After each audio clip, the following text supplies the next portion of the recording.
I hope everyone's doing well. Thank you so much for joining us today. My name is Kiku Boyance. I'm the Executive Director for ReMend. We're a nonprofit organization dedicated to helping people who are dealing with kidney disease, whether they've just been diagnosed or have been on dialysis for years. We're a group of volunteers who've been through chronic kidney disease, dialysis, and or transplantation, and have decided to help encourage, empower, and hopefully inspire those who are on their kidney journey. You can learn more about ReMend by visiting our website at remend.org. So Kidney Conversations with ReMend is an open forum for conversations all about kidney care, all kidney related. And this month, our conversation focuses on a very friendly, kidney friendly Thanksgiving. Let's see. Today we'll be discussing Thanksgiving because it's quickly approaching. I can't believe it. It's going to be next week, which means the focus is on food and the quality time with loved ones. When living with chronic kidney disease, there are certain foods that you should avoid, and typically a kidney-friendly or renal diet involves limiting your intake of sodium, potassium, and phosphorus. But this doesn't mean that you have to miss out on your favorite holiday treats. It can be overwhelming to manage everything in a typical week, but it can seem impossible during the holidays. A kidney-friendly Thanksgiving is still possible. Your nephrologist has limited time to discuss diet and nutrition, and he or she may not have all the answers or resources that you need during that time you're meeting. But you can get a decent idea of what a kidney-friendly diet looks like, not just during Thanksgiving, but throughout the year. Always speak with your doctor and dietitian to determine which diet's best for you.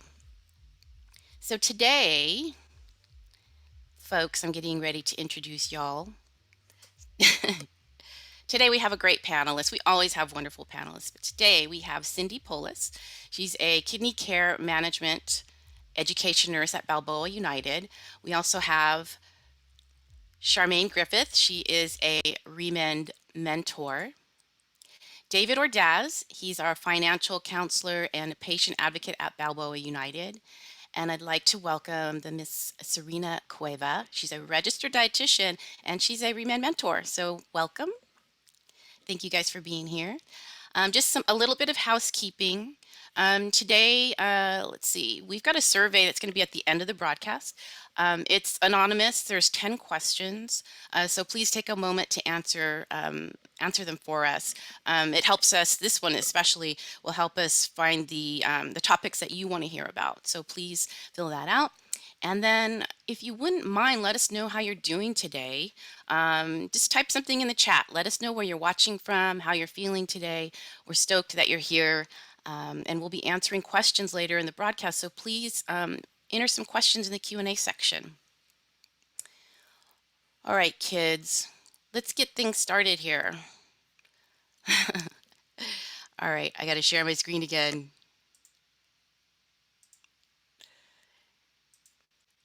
Okay, so what is a description of a kidney-friendly diet? You may hear it all the time, but what is it? And I'm sure there's a ton of stuff to discuss about this. And we've got Serena and Cindy, our experts, are going to chat with us about that. So who wants to start? Serena, Hi. hi. Would you like to share and let us know what is a kidney-friendly diet?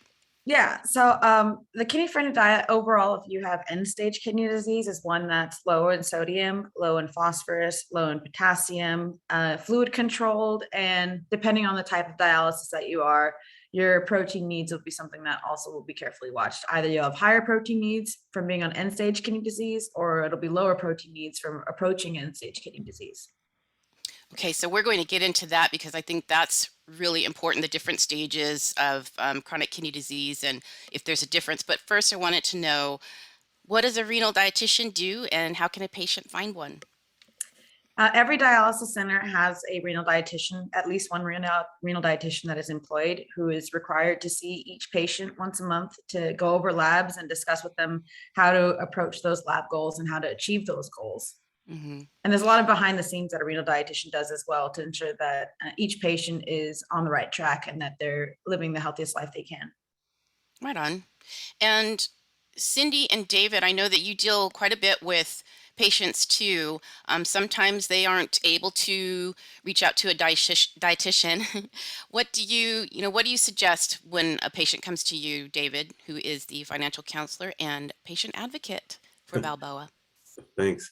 So I refer them to their doctor, to their nephrologist, either that, or if they really need some help and have a lot of questions about their diet, I will reach out to the dialysis clinic and make sure that the dietitian at the clinic reaches out to the patient in need.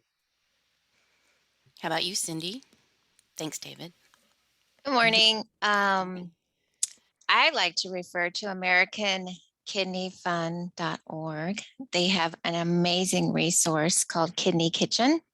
Oh, yeah. That's right. Yeah, and it's awesome. I would say it's probably one of the best resources out there if you don't have a dietitian or nutritionist available for you specifically, or if you just can't get the answers directly from your medical care providers. But it has an amazing resource area of a breakdown of phosphorus, proteins, potassium, PDF files that you can print out, keep in your purse, your pocket, and refer to those.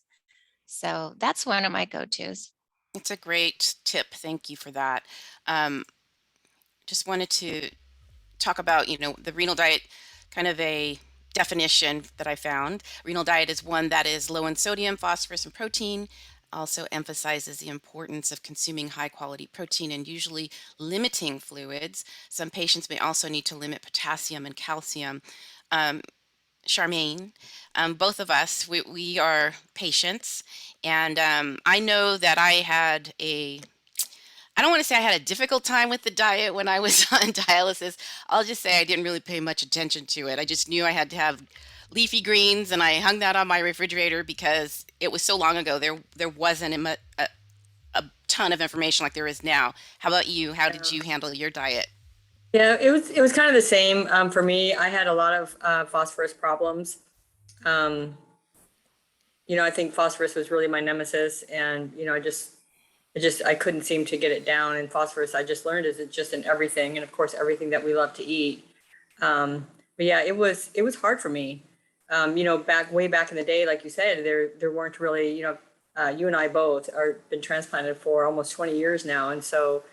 Back then there really wasn't the resources that we have now. And so, cooking those potatoes down to where they're practically like just evaporated, it just wasn't very appealing. So it was Yeah. tough. So it's Yeah. really great that, Serena and the various companies have, upped their game a little bit on the information. And you know what? I wanted to talk about you, Serena. I want to kind of put you on the spot. Sorry. But All your right. your story is amazing to me, and just everything that you've endured, and you've done it, you put yourself through school and while you're on dialysis, and you had so many other things going on. Would you be able to share a little bit about your kidney journey with us? Yeah, I started dialysis when I was really young. I was 19 years old and I was diagnosed with lupus nephritis. And by the time that I realized I was sick, I was already in kidney failure. And so I started dialysis in 2006 and then had my first kidney transplant in 2007. My dad donated his kidney, but it clotted and it didn't work. And so throughout that whole time from 2007 until when did I get my transplant? 2018. I was on dialysis. So it was over a decade that I was doing my Wow. hemodialysis treatments. And now I got a transplant. It's been working for 3 years. Hopefully it keeps on going. But yeah, April 25th is when I got my kidney transplant in 2018. And so far, Right on. everything's been great. Right on. Congratulations. Yeah, And now congratulations. look at you. You're a registered dietitian helping people with, a similar situation. Yeah. So a question I have, and Mhm. you created some great slides here. I'm going to share this one. It's about the big five. Yes. So should you change your diet when you're first diagnosed with an early stage kidney disease? And is there a difference in the types of diet you should be following in the different stages of chronic kidney disease? Yeah, so there are some general tips for a renal diet, but it is highly individualized and it really depends on how much kidney function that you have left. If you're barely diagnosed and you're maybe stage 3, there in general, you'll be asked to limit your sodium maybe, but you shouldn't really have that much problem with the fluid retention unless the sodium is out of control. So that's one thing that a lot of doctors will recommend for people that are just showing signs of kidney disease. But once you get to stage 4 kidney disease, that's where it's a little bit more limited, because at that point, the goal is to just maintain the function that you have by putting as little stress on the kidney as possible. And one of the ways to do that is limiting the protein intake. So a lot of people get confused because they said, wait, no, my doctor told me that I should limit my protein. And then when they get to end stage, you're being told that you should increase your protein intake. And the reason for that is to put less stress on the kidney in stage 4, so that way you don't end up going to stage 5, or at least you can extend the amount of time that you have before you go into stage 5. And then once you're on stage 5, a lot of those treatments are really hard on the body, especially hemodialysis, where you're losing a lot of blood every treatment. And you're making up for that by eating extra protein, so your body has the fuel it needs to make more of those red blood cells. Ooh, that's a lot of information. Sorry. No, it was great information, but when you are diagnosed, there's just many people don't realize that they have chronic kidney disease, and they're learning all of this information all at once. So, that's why we have programs like this to refer to. So, what are the 5 major things that you want to talk about here? What are the big 5 things that patients should be mindful of? Okay. So before, I just talked about the protein because it was, I would think, the biggest difference in the diet. But the other part of the big 5, sodium, so the salt, it's part of salt. And you're limiting that because there are some side effects that come with that when your kidneys don't filter that out as well.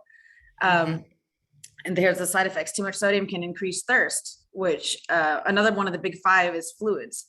So if you're really thirsty all the time, that's one of the things that I struggle with. So Charmaine was saying phosphorus was her nemesis. For me, it was sodium. I loved salt, and it was one of the hardest things for me to overcome when I was on dialysis and getting used to a low sodium diet, mainly because of the thirst and the fluid retention that I would have after. That would be the thing that made me feel the most uncomfortable.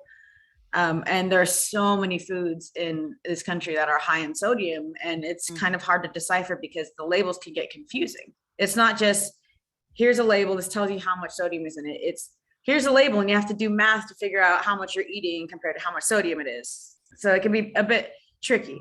But yes, that is one of the big 5 concerns that I think was most impactful for me. And well, I love I'm sorry to interrupt you, but I love the 1 slice of ham has as much sodium as 5 turkey legs, just to give you. I was actually going to point that out too, because we're talking about Thanksgiving, and I was trying to look up at one point, like, what foods have the most sodium in Thanksgiving. And so ham, this is for a slice of honey baked ham. If you have just 1 slice, that is equivalent to the amount of meat that's in 5 turkey legs in terms of the sodium. So the salt in 1 slice of ham is equal to 5 turkey legs, the salt that's in 5 turkey legs. So it's like, you really have to weigh how much is that 1 slice of ham worth to you. Yeah, exactly. And then you mentioned fluid. Yeah, that the fluid restriction, again, that's another thing that's really individualized, because some people that are on dialysis still have kidney function left. Some people that are on dialysis are still able to make urine, and some people are not. And the doctor and the dietitian will work with you to set that fluid restriction goal for you between treatments. But typically it's they want you in less than 2 liters. I did hemodialysis, so that's what I'm referring to. So maybe Charmaine, I don't know if you could talk about the fluid restrictions that you were on when you were on PD. Yeah, it was a long time ago, and I can barely remember what I did this morning, but but yeah, I remember the contrast between the two. I remember just the restrictions of the fluid, which was always hard for me. I was always going in at a minimum of 5 over, 5 kilos over. So that's what made my treatment like really difficult. Because I just wasn't very good at that. I was still trying to remain active, and you're programmed to say like, oh, you have to drink this much fluid or this much water and all that stuff. Well, anyway, so PD was definitely something that that less restrictive fluid and diet was something that attracted me to doing PD, because I was able to get that off my body every day. So that just helped me to just kind of give my body what it needed, but then also to, just make me feel better just because that fluid was off every day. Yeah. I don't remember the specific amounts that I was restricted or less restricted, but I just know that it was much less restrictive than in-center. Yeah. Okay. Yeah, and I think PD in general is less restrictive in the diet than doing hemodialysis. Yeah, exactly. I think that's why I was able to do well, because it was less restrictive. Yeah, same with me. Yeah. And I think each has its benefits. Everybody's different, but we've gone through that in other broadcasts, and we probably will go over it again. But PD was really helpful for me because I kept working and I traveled, etc. But here's the big question: can you have turkey? Can a dialysis patient have turkey during the Thanksgiving and Christmas? And yes, please have turkey. Please have turkey. We'll check. Yes. And the reason for that is there's so many other tempting foods that are just high in sodium. But the thing to remember with turkey or with anything that has protein in it is it's going to have phosphorus as well. And it is going to have sodium. It is going to have potassium, but not nearly as much as some of the other choices that you have. And, if something has phosphorus in it, you're probably going to need to take your binders with that too. Well, what about the potassium? So, and why is potassium bad? So let's talk about these foods that you have here, and then why should you be careful of that? So potassium everybody needs potassium or some of it for the function of your muscles. And what's the most important muscle in your body? Your heart. So the danger with too much potassium, most people that have healthy kidneys, if they have too much, their body just pees it out to maintain that balance. But since dialysis patients can't do that, it can build up in the body. And when it gets too high, it can actually cause problems with the heart. And at the worst case scenario, it can cause the heart to stop. And in fact, potassium is something that's used in lethal injection. That always stuck with me because I thought about, how dangerous it can be if it's something that's used in something like that. Wow, I didn't know that. That's nuts. Yeah, that was a scary fact. I won't even call it a fun fact. That was scary. That is a scary fact. Okay. And then, so with regards to, I also wanted to show, some examples of day-to-day foods. Yes, we're talking about, Thanksgiving, but, this is a lifestyle. So here's some day-to-day foods that are high in potassium. And like Serena said, it plays a role in keeping your heartbeat regular and your muscles working right. So these are high in potassium. But really, Serena, isn't it, you can have some of these things. It's just, limit the amounts that you have, or should you just avoid these completely? There's some that should be avoided altogether just because of how fast the potassium gets into your body, like citrus juices, orange juices. Those I think one glass has about 700 milligrams of potassium, which is a lot. So just 1 8-ounce glass of orange juice can have some consequences drinking. You don't really realize how much you're consuming when you're drinking a beverage.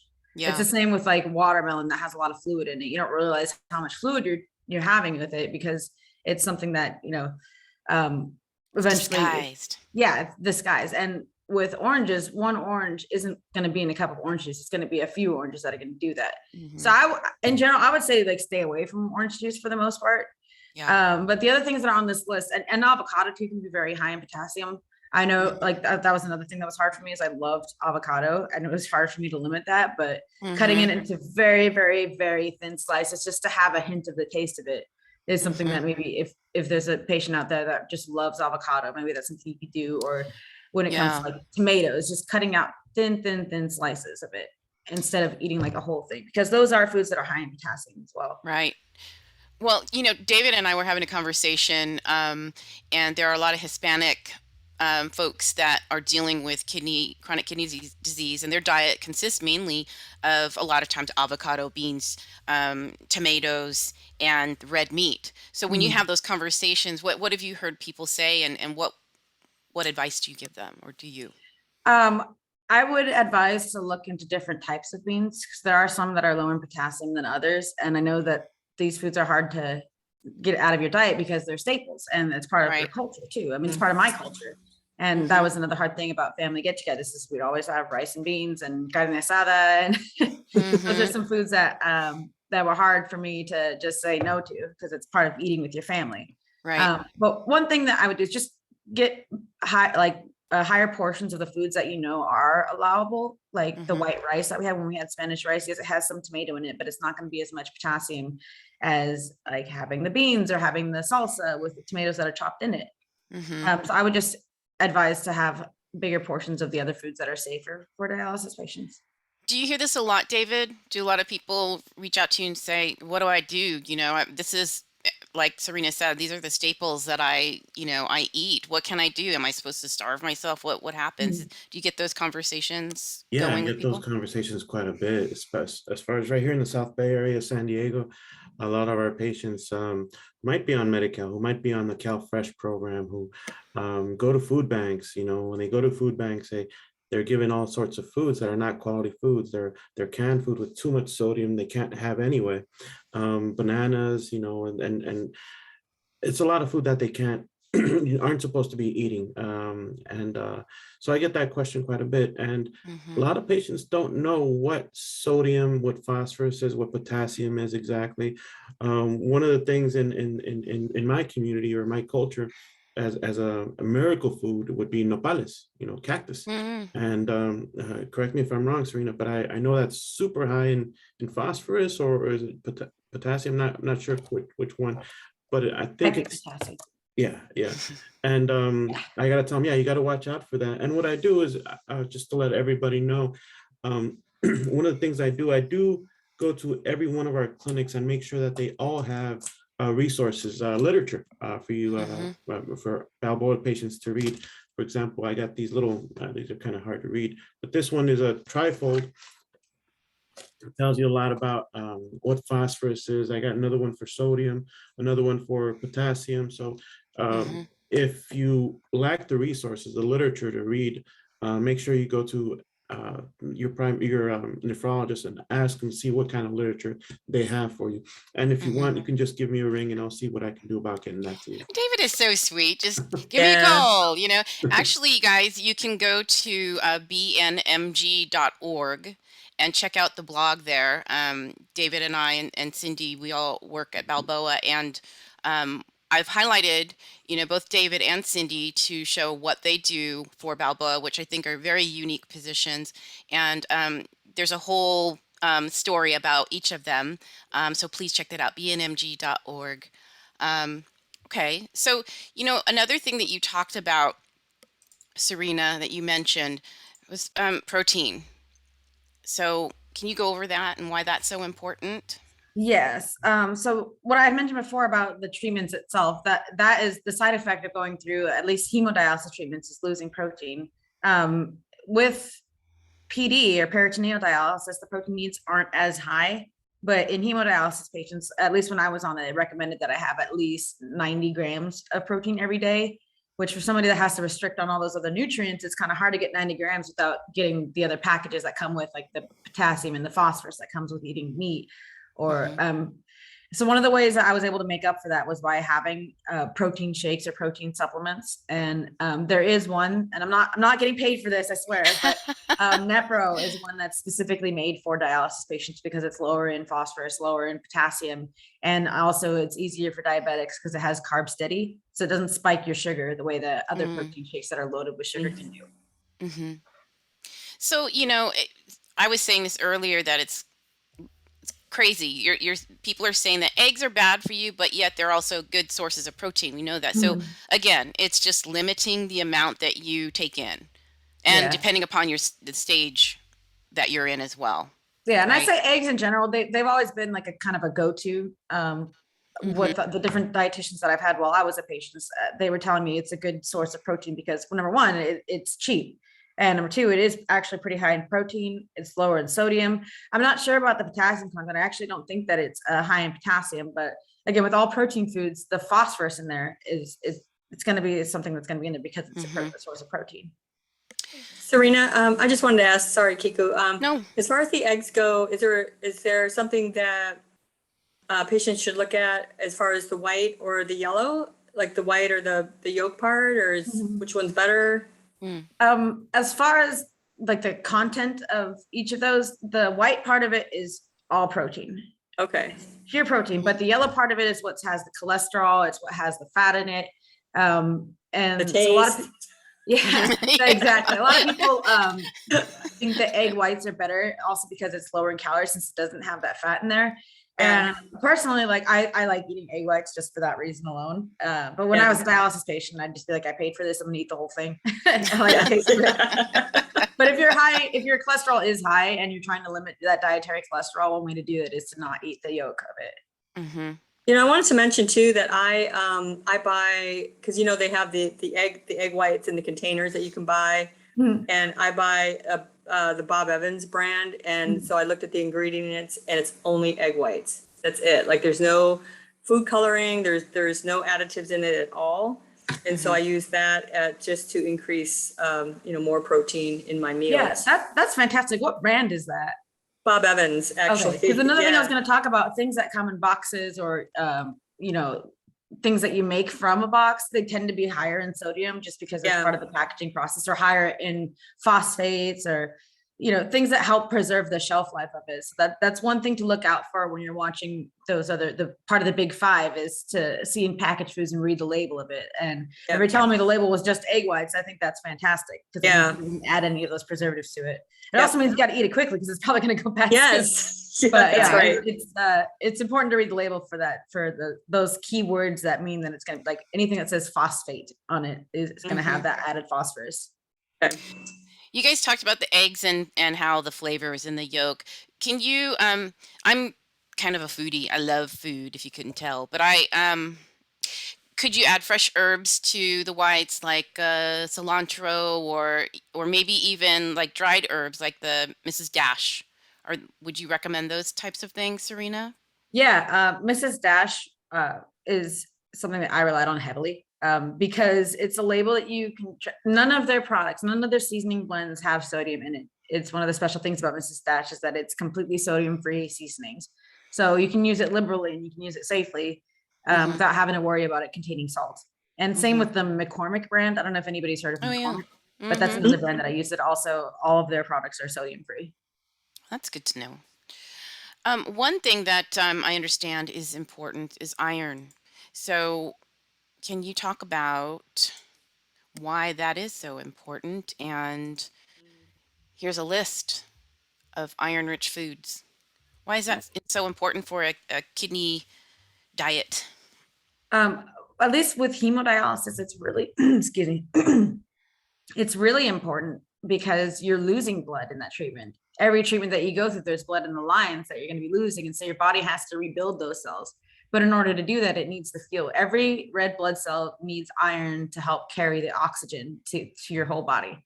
So you're going to have to consume iron in your diet in order to make up for that. And in fact, a lot of kidney patients, if your iron is too low, you might be seeing that you receive a supplement in the dialysis center itself. But there are a lot of foods that you can consume. Some of these foods here, and just be careful and look up each food and see what the potassium content is or what the phosphorus content is. Because some of them, you know, they may be high in a nutrient that you need, but they're also high in a nutrient that you don't need. For example, like the dried apricots, dried fruits in general are high in potassium. But there are a lot of options that are out there. Also, cooking on a cast iron stove. I think a cast iron stove is a very good investment to have. It just requires, you know. Oh, the cast iron pan. Yeah, sorry, pan, not a stove. The pan. That would be interesting. Like, let me go chop some wood. That'd be an expensive stove. No, the pan. You know, even when you're cooking it and you have that metal spatula, you're putting natural iron into that. What a trip. Oh, wow. Okay. What a trip. You don't think about it. I did read that too. That's kind of nuts if you're cooking in a cast iron pan that helps your iron intake. And you know, for people that there are a lot of people that don't cook, you know, and so when they see stuff like this, they're like, what am I going to do with a chickpea? Or, you know, I'm looking at this list and I'm thinking there's tons of things that I could probably cook with those things, like a stir fry or whatever. But it's, you know, it's possible, guys. You don't have to just eat broccoli by itself, even though it's good roasted. But you know what I mean? You have options. So I think that's important for people to know. So can you actually improve your kidney function by following the kidney diet? And first, I'm hoping Cindy might be able to speak to that. That's a really good question. I would say yes and no. And Serena, jump in anytime what you're thinking. But just based on what I've seen so far, I think if you think about it and you put, that in your mind and you think about, okay, the less sodium, the less potassium, or the less or more protein to get that right formula to where your kidneys are actually working less. That's the goal. So the goal is to really keep that volume down. The goal is to really keep that everything else that would normally filter through your kidneys now cannot. So now we have to really mitigate that. And I think the more you follow a renal diet, I think the longer your kidneys will actually stay, kidney preservation. It's what I'm thinking for some cases, but some cases, I don't know. I've heard both. What do you think, Serena? I think that you're absolutely right, that the goal is to maintain the function that you have and put as little stress on the kidney as possible. And I'm not sure about the earlier stages. It may be possible to reverse some damage at the earlier stages, but I know that one metaphor that I was told when I was end-stage kidney disease is like, you can't regrow an arm. The kidney is scarred up, so it's not something that is just going to magically heal. I've been told by so many family members, "Oh, drink this tea. You're going to get your function back. It's good for your kidneys." And or like, I've got the magic cure here. And I just had to accept that there really wasn't one out there yet. And the best that I could do is just maintain the health of the rest of my body by eating the appropriate diet and preserving the function of all my other organs, because getting high in any one of those can hurt your heart, or it can hurt your liver, or it can hurt various different organs in the body. But as far as the kidney goes, I think the goal with the renal diet, at least in the earlier stages, is just to preserve the function that you have left. It's not something you throw in the towel with because, like, well, I'm already on dialysis, so I'm just going to give up on it. Like, no, for a lot of dialysis patients, there still is some function that you want to keep and reserve, because the more function you have, the more liberal that diet can be. Right. Exactly. And for transplant later on. Oh yeah, transplant. Yeah. Great point. Really good point. And now I know I have a mistake on this slide I want to show you guys, but I want to talk about phosphorus. We touched on it briefly, but let's talk about how important that is, because when we talk to people through ReMend, so many people talk about phosphorus. What is it? I don't even know what it is. And gee, I'm feeling itchy. What is that from? So I'm going to share this one slide, but then know that it talks about fast food and stuff. You should just avoid fast food anyway. But I'm going to share that. But then I hope that, Serena and Cindy, I'd love for you guys to talk about phosphorus and its effects on kidney patients. Who wants to start? Do you like this slide, guys? Don't pay attention. Awesome. Yeah, my mom always told me if you're unsure, just don't do anything. So people like looking at this, just don't do anything. Well, I will say one thing though, that phosphorus that naturally occurs in food is less absorbable than the phosphorus that are used in preservatives, or a phosphorus that is in cola drinks, like the dark colas. So if there's anything to really just stay away from, it's the dark colas. I've seen patients that have been like, oh, it's only one a day, it's fine, but their phosphorus is way sky high, and it's because almost all of that phosphorus that's in that drink is absorbed into your body, versus the foods, it might be like 3/4 of it that's absorbed into your body. I just had a question. So is that true for, like, let's say root beer, or is root beer different? Root beer is different, but it can be confusing because that's also a dark soda, but it's not. Right. I'm thinking like Coca-Cola, Pepsi. I don't know what other dark colas. That's about it. Dr. Pepper. But root beer, it doesn't have those phosphates added into it. And if you're not sure, I always go back to check the label. See if you see sodium phosphate or anything that has the word phosphate in it. That'll be your clue, because it's not required on the nutrition facts label to show how much phosphorus it has. But if they are required to show the ingredients. So it has, if it has a phosphate in the ingredient, you can almost guarantee it's going to be high in that type of phosphorus. Got it. Thank you for clarifying that. What about coffee and tea? I don't know of tea having any phosphorus in it. I'm not sure about coffee.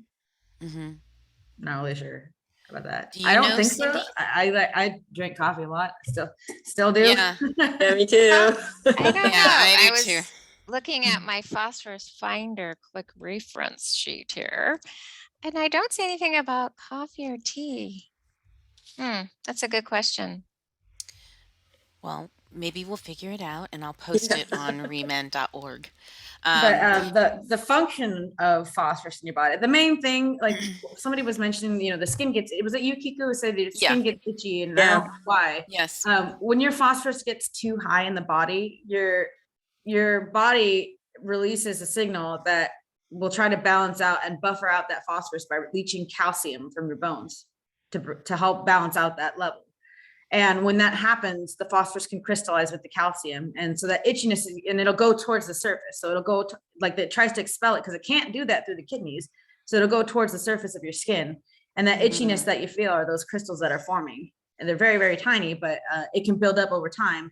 And while it's not as immediate of a danger as a high potassium would be, over time, it can really cause problems. And for me, it did. I had some heart issues because it can calcify in your blood vessels, and the blood vessels that are the most important are the ones that are in your heart. So if that happens, you can have a heart attack from all the calcification from high phosphorus over time. Yeah, that actually, just to kind of piggyback on that was not with the heart, but I had a lot of bone problems because of the high phosphorus. And my nurse would always show me the pictures of the toes, the horrible, those pictures. But yeah, I had a lot of problems with walking because of the high phosphorus and the crystals forming in the bone. I guess it pulls it out of the blood and puts it in, or pulls it from the bone and puts it in the blood or something like that. So yeah, I had a lot of problems walking especially in my knees. I couldn't walk at all. So it was really severe. Yeah, same here. I actually had a DEXA scan when I was in college because they were giving them out for free. So I'm like, if it's free, I'll take 3. But I found out that I have the bones of a 50-year-old. Which don't you hate when they say stuff like that? That is so upsetting. I've heard that too. Just a quick update. One of our viewers, Bridget, she says, I can say that when you're in the hospital and receiving the renal diet, they will serve coffee, but without creamer. So okay, no creamer. So you can have that caffeine high, folks. Yay. Yay. So Cindy, I wanted to talk to you about phosphorus, continuing that. And, part of it, understanding your lab values. So you can see what your phosphorus levels are and everything in your labs. But there are a couple of general terms that people normally reference when discussing kidney disease. And I'm going to share this screen. Would you mind going over some of these terms? Actually, before you start too, Cindy, Stephen asked, Cindy, can you repeat the URL that you mentioned earlier in the meeting that related to the Kidney Kitchen? Oh, yes. Can you hear me? Yeah. AmericanKidneyFund.org. Great website. And go there in your Google search, and then also you can type in, once you're there, you can type in Kidney Kitchen. It's a great resource. Thanks for your question, Stephen. Thanks for being here. Okay. All right. So let's talk about your lab values. Let's understand why these are so important to know what they're all about. Creatinine. Can you go over that, Cindy? Yes. So this is a good slide. So the creatinine is a waste product in your blood that comes from the muscle activity. So when you see those, you're going to see CR on your lab work. You're going to see GFR. You're going to see BUN. Creatinine really is just a way to really measure how well your kidneys are working. And that's also through GFR. So there's a formula that the physicians will use to really calculate based on your sex, your height, your weight, your ethnic origin, to really determine where your GFR is, your filtration rate. And so what that means, from what I understand, is that how well your kidneys are actually working from the nephrons. So that filtration rate, if you can just imagine filtering maybe orange juice or something, and it's coming through a filter, and all that pulp, how well is that pulp filtering? And those nephrons, if you can just think about it in your mind, if those nephrons are damaged, that pulp isn't going to filter very good. So think about that maybe as you're backing up with your potassium and your phosphorus and proteins and all those other minerals that we normally can filter through your kidneys. There's scar tissue, there's damage. So that's really the problem with kidney failure, is because now you have a low GFR, and then that's kind of telling you maybe you have 10% remaining function, and that's end stage renal disease. 15%, that's anything lower than 15% end stage, that's considered stage 5. So let's see, what else do we have? We have your BUN. It's nitrogen. It's a normal waste product in your blood that comes from the breakdown of protein from the foods you eat. It's normally removed from your blood by your kidneys, but when your kidney function slows down, the BUN levels rise. So this is kind of interesting. I always like to talk about BUN. It measures a test. It's a test that measures the amount of nitrogen that's in your blood. The nitrogen combines with other elements such as carbon, hydrogen, and oxygen to form urea, which is a chemical waste product. So when we talk about to our patients uremic symptoms, and we have lower back pain, or we have that funny taste in our mouth, or we have the itching, that's because that's the uremia, and that's what's not able to filter properly. So I know it's kind of tricky sometimes understanding your lab values, but there's a lot of good reference material out there to kind of gauge and have a better understanding of creatinine and BUN. I don't know if Serena has additional, she's the expert, but I don't know if she has additional comments, especially going through this yourself. I mean, what you're learning as a patient and why those lab values are so important. I think you did a really good job explaining that.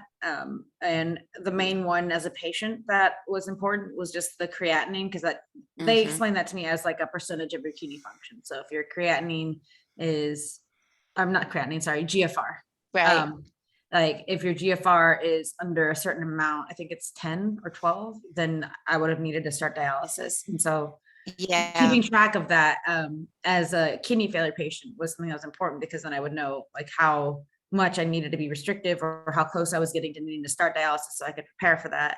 And then now as a transplant patient, the GFR is my most important lab value too, because it tells me how well the kidney that I have is doing. Exactly. Exactly.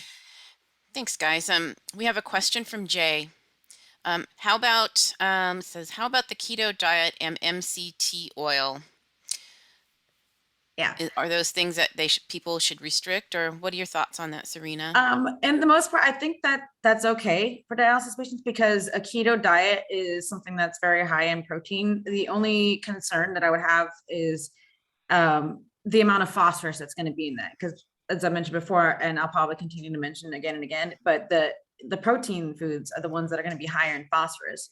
And red meats are something that is very well tolerated for a lot of dialysis patients. But if you can tolerate it, then good for you. I would encourage to eat the protein that you can. Another thing that is beneficial about it is there is potassium in meat, but not nearly as much as what's in plant foods. So being restrictive on that can be a little bit easier for CKD patients. But the main concern that I have is the amount of cholesterol that they're going to be ingesting. And that's where the medium chain triglycerides or MCTs, that's where the MCT oil comes in handy, because it's something that's been known to help lower cholesterol. And then another concern that I have is that you're almost eliminating entire food groups. And as a dialysis patient, a lot of people have seen that, what is that? Oh my gosh, it's been so long since I've had to take it, but like a Renavite or some kind of renal multivitamin. And if you're going to be on a diet like this, I would highly recommend that you take that as directed, because when you're eliminating entire food groups, those are entire food groups that you're not getting the nutrients from as well. There's a lot of good nutrients that are in plant foods, but being on a keto diet is being restrictive in that. Yeah, please talk to your doctor about that, Yes, Jay. that's what I was going to say. Definitely talk to your doctor and talk to your dietitian before initiating any type of diet, because you just want to make sure that you're doing it safely. Thank you for that. Thank you for the question, Jay. Folks, if you have questions, please do type them in the Q&A. We're happy to answer them. I I know have a it's a lot. question. Oh, Oh, sorry.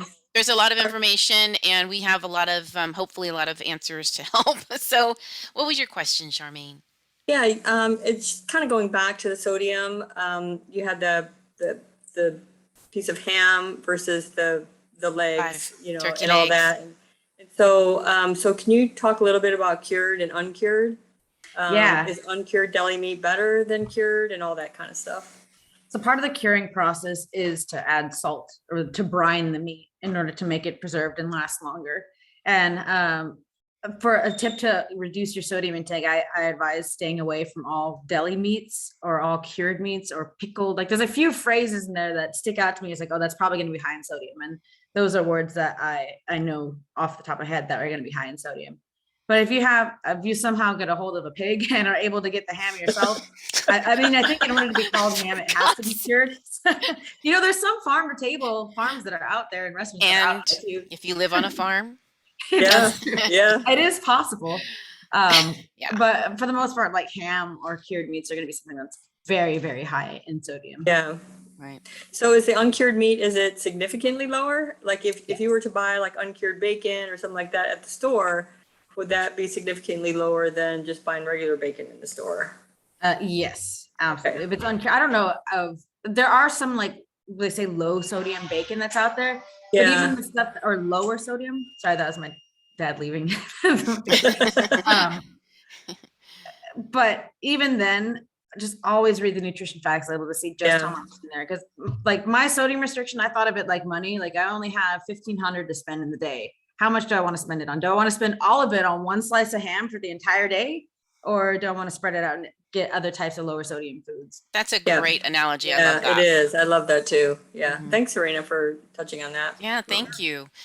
Hey, let's talk about snack tips. Are there some kidney-friendly, because I like to snack. I love baby carrots. I do too. Um, so snacks don't have to be avoided. They just need to be smart. And this is from our friends at freseniuskidneycare.com from their website. Skip the salty chips and choose salt-free popcorn or salt-free pretzels. I was surprised that you can eat those things, probably in Mhm. moderation, right? Yeah. This is me looking for something slightly sweet all the time. Graham crackers or animal crackers, which I love. They're not just for kids. And Go Berry Delicious. You could have strawberries, blueberries, and raspberries. How about making a smoothie out of that, right? Could you put a little almond milk in there or maybe just water? That would be a good smoothie, right? Yeah. I would do And water. pump up snack time with protein. Try low salt deviled eggs. Yum. Tuna salad or shrimp with pasta. Like what can you add to that? I know you have general tips here, Serena, but what Yeah, did you think about the snack? I think that slide is great. Another thing that I did for snack options, well, one of my favorite was there are low sodium Ritz crackers. I got them at Albertsons and Ralph's and other stores. But the difference in sodium is pretty significant. So I would do those low sodium Ritz crackers with tuna, or I would just like hard boil eggs and eat that as a snack too. I'd have a bunch of them on hand. So if I didn't feel like making anything, they would already be ready and I could just go in the fridge and grab one. Mm-hmm. And then how about these general tips? I Okay. love this. Yeah, this is something that was really helpful for me in attending any kind of family gathering. I would always try to not go in there with like, oh my God, I'm so starving. I can't wait to eat. And just make a small meal beforehand or eat something beforehand so you're not as tempted to eat those delicious, salty, high potassium, high phosphorus foods. Yeah. Yeah, that way it's not as tempting. Like willpower, it's a little bit stronger when you're not as hungry. I mean, you know that if you go on a shopping trip when you're hungry versus Right. right. And then also moderation is key. I never like using the term like good foods, bad foods, because it's all food. And what matters is how much of it that you eat. Like, I know we said something about the slice of ham having that much sodium, and it really is something to stay away from. But I would have a little bite just to get a taste, just a little bite of the ham, and then try to stop at that and then fill the rest of my plate with turkey. Or like pumpkin pie. That was also one of my favorites. And it was so hard to not eat the pumpkin pie because it's full of phosphorus and it has some potassium that's in there. And it's one of those things that I knew I was going to pay for it if I had that. So I would Yeah. share it with like my mom, and I would take a tiny slice of that and at least just have something of it. You can skip pie. small portions of those foods, and you'll take my pumpkin pie. Apple pie, I think, Oh because yeah, yeah, apples exactly. are There you lower go. in Yeah, there's other potassium, pies that Yeah. right? are great dessert alternatives. Apple pie is a good one. Carrot cake is another one that's lower in potassium. And those gelatins, right? Yeah, yeah, Those exactly. gelatin desserts that Mhm. they have. And cherry pie is another one that's lower in potassium Ooh, too. cherry pie. Yeah. Just keep track of it, be vigilant and look up those foods beforehand so that we already know what's gonna be on your plate before you even get to it.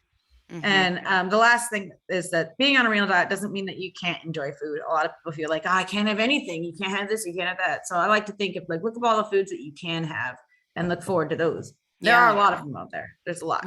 And there's websites that are helpful in finding recipes. Like the Fresenius website has a few Thanksgiving recipes on there. Also, the DeVita website has some Thanksgiving recipes that are out there. There's lots of resources. And if you're not sure, ReMend is here for you. You can talk to a mentor or talk to your dietitian who, if you're at dialysis, you can talk to your renal dietitian and see like, well, what are my options? What can I do? And Right they'll on. be happy to answer those questions. Thanks for the plug. Hey, I've got one more. I know we're coming to that time, and we've been getting a few questions here and there. Please, we still have some time for questions, but I did want to talk about one thing. Let me get to your question in a second, Jay, and maybe Serena, you see that, right? Yeah. I do have one question before we get to his question.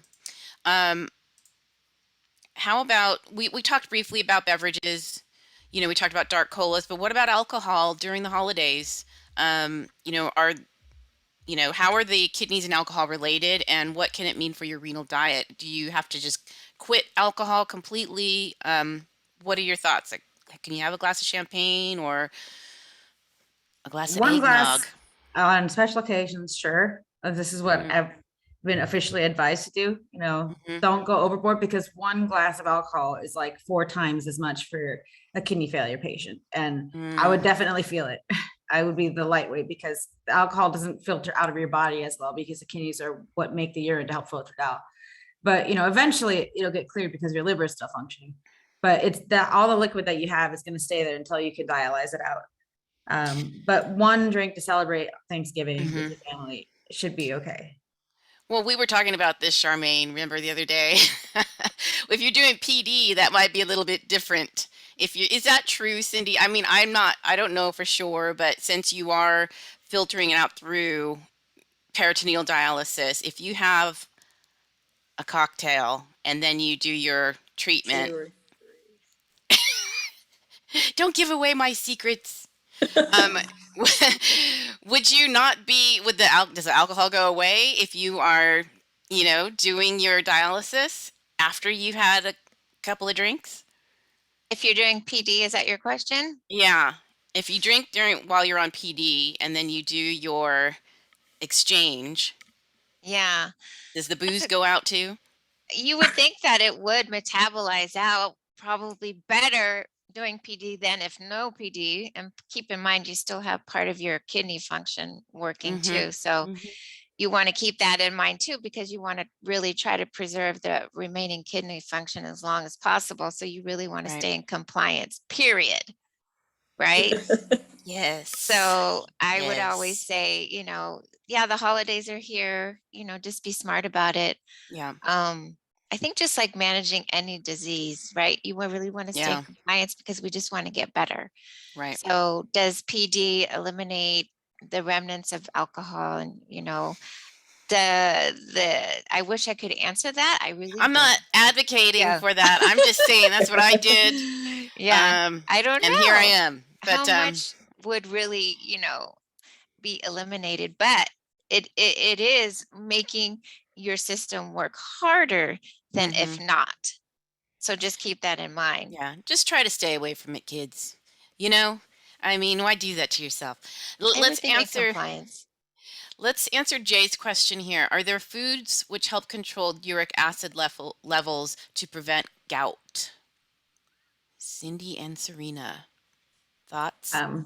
So this isn't really like my area of expertise, but it did look at some things, and There are certain foods that can help lower uric acid levels, and there's certain foods to avoid that can increase those levels. And just on this list that I found, it says apples, cherries, coffee, citrus fruits, green tea are some of those foods that can help reduce the uric acid. And if you're already somebody that's diagnosed with gout, then just at the bare minimum, red meats are something that are high uric acid foods, or that can produce uric acid in your body and help exacerbate the symptoms of gout. Cindy, what are your thoughts? Yeah, she nailed it. Okay. Yeah, there's really not much more. I mean, of course, there's also medications you can be treated for gout as well. I know it's very painful for a lot of people. Mm, So once you get gout once or twice, I think you're really going to stay in compliance. yeah. And and even sometimes if you're on a lot of diuretics, sometimes that can cause it. Thank you. I wanted to show some of the resources. We're quickly coming to close here, but some resources that we mentioned throughout, and then also, David, you and I were talking, and you also mentioned that you help to make sure that there's information in the Balboa Nephrology offices. We talked about the National Kidney Foundation, which is an amazing organization. Of course, they have a printable guide Yeah, they have for dining guides. out. Yes, a guide, not only printable, but they should have them there in hard copy. I have one Hmm. here, so if you guys ever need one, again, just go to the office. I make sure they have them in stock. If they don't, reach out to me. Be more than happy to send one out to you. So yeah, the resources are definitely there. It's cool because it's a printable dining out guide, which can be hard for people. And I think all of these resources, freseniuskidneycare.com, davita.com, they all have fantastic information about dining guides. Davita has a food analyzer, downloadable cookbooks. I think they just came out with another one today. Fresenius has a downloadable cookbook and fluid intake management tools and videos. So you do have resources out there, people. So, it's 11. But you know what I'd like to do? I'd like to ask each of our panelists here, what are some of the takeaways that you would like uh, to share? What were some of the takeaways that you hope people get from today's discussion? Who wants to start? Let's start with Miss Thang, Serena. I'll start. The biggest takeaway for me is that you can still enjoy the holidays, and moderation is key. It's just a matter of keeping track. And I did want to share one resource really quickly. It's called Chronometer. It's an app and nutrition tracker. And I really like it because it has a lot of those nutrients that aren't typically on the food label. So if you guys want, you can download Chronometer, Chronometer. And that's just a food tracker that you can use on these holidays. Cool. Cool. Thank you. Charmaine. I guess just basically just, in moderation, that just to kind of, again, piggyback on what Serena said, that, enjoy the time, don't stress too much about it, but just be mindful of, of what you're consuming, and just be present in the moment with your family and loved ones. David. So yeah, it's a lifestyle change going out to dialysis, and it's really important. Again, the resources are out there, just like Charmaine said, that those resources were not available a while back ago. Now they are. You mentioned cookbooks. Kiku, I have cookbooks sometimes at the clinic. So hard copy cookbooks are completely free through the National Kidney Fund and Amgen. So yeah, those resources Awesome. are there. Thank you. And Miss Cindy, what would you like to share? Serena just was very, very helpful. Her Yeah. knowledge, that was great. I mean, just because I'm, pulling resources together all the time just to do my teaching from a nurse perspective, but to get real granular like you can do, that's tremendous. And I'm just so happy that you were here today to really offer that good support and guidance and give us your knowledge and share your knowledge. Thank you. So that was super Fantastic. helpful. I Totally agree with appreciate that. so much for my patient. Totally agree. Yeah, thank you so much, Serena. Great information. I want to share. So great to see your face. Yeah, we haven't You seen you in too. so long. Okay, guys. So, There's one question in the chat there. let's see. Would you put back the cookbook and dining out guide info again? Oh yeah. Let me see. Let me get back to that. Am I sharing? Yes, I am. You can find the printable dining out guide on the National Kidney Foundation's website. It's kidney.org. You can print it out, or like David says, if you have an appointment at Balboa Nephrology, he tries to make sure that they have those resources in each office. Hope you got that. Let's see. Any other questions, kids? All right. So I want to, Serena, very impressive. Thank you so much for all the information that you shared today. I think you've helped a lot of people. And I also want to say, join us for a special edition on Thursday, December 16th. Part of, what we discussed is going to come from the survey that it will flash on your screen at the end of this webinar. So please try to answer those questions. We want to know what you'd like to discuss in the next kidney conversations with ReMend. So that's Thursday, December 16th, right here. You'll be able to sign up through Zoom. Visit remend.org for updates on what that will be. And happy Thanksgiving, everyone. Thank you so much for being here. We hope this information is helpful with people on their kidney journey, whether you've just been diagnosed or you're currently on dialysis, or someone that's helping someone deal with kidney disease. We hope this information has helped. So thank you so much. Remend.org, 858-650-5001. Thank you, everyone. Happy Thanksgiving. Thanksgiving. Happy Thanksgiving. Bye. Happy Thanksgiving. Thank you, guys.